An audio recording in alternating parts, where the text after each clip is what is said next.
Looks like we're all in violent agreement. Yeah, I agree. It's very complex.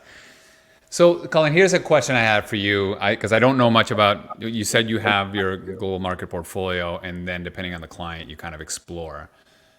My whole career has been about trying to get advisors to think about an alternative sleeve, right?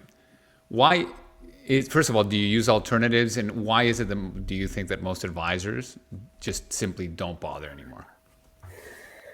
I mean, honestly, I think the narratives around them have become a little bit toxic, probably in large part guided by the sort of Vanguard type trends that we've seen, where anything that's remotely high fee or chasing alpha is viewed as something that doesn't add value. So people have kind of deferred towards this really simplistic asset allocation style that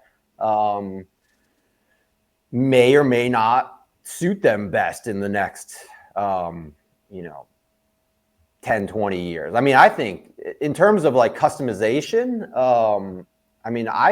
I think that everyone can benefit from having certain sleeves of customization that make things, improve. Like using like a simple 60-40. Like I think the vast majority of people, as fine as a 60-40 is, I think the vast majority of people can benefit greatly from deviating from a 60-40 and doing things that, within some sort of personalized range of customization is, adding value in very specific ways, depending on what their personal needs are. So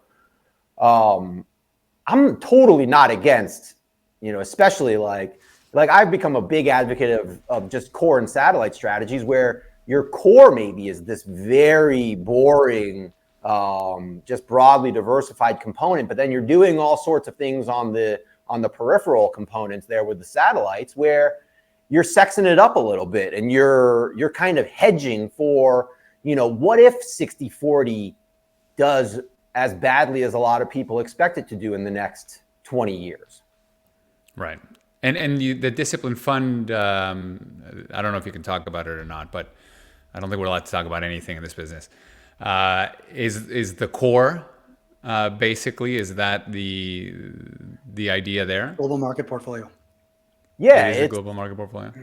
It's not a global market portfolio, but it's, to be honest, what my whole methodology really does, and the whole concept of what I call countercyclical rebalancing or countercyclical indexing, the whole concept is basically it's devised around taking something like a 60-40 or like a 50-50, depending on whatever your benchmark is, and applying a little bit of like a risk parity type concept to it, where you're still maintaining this very diversified, low fee, simple portfolio, but you're not just lazily invested in the 85% volatility of the 60% equity slice. And so to me, because all of this is so behavioral based, I think that people need, or a lot of people should try to control the equity risk in their portfolio more so, especially in crazy times like right now, because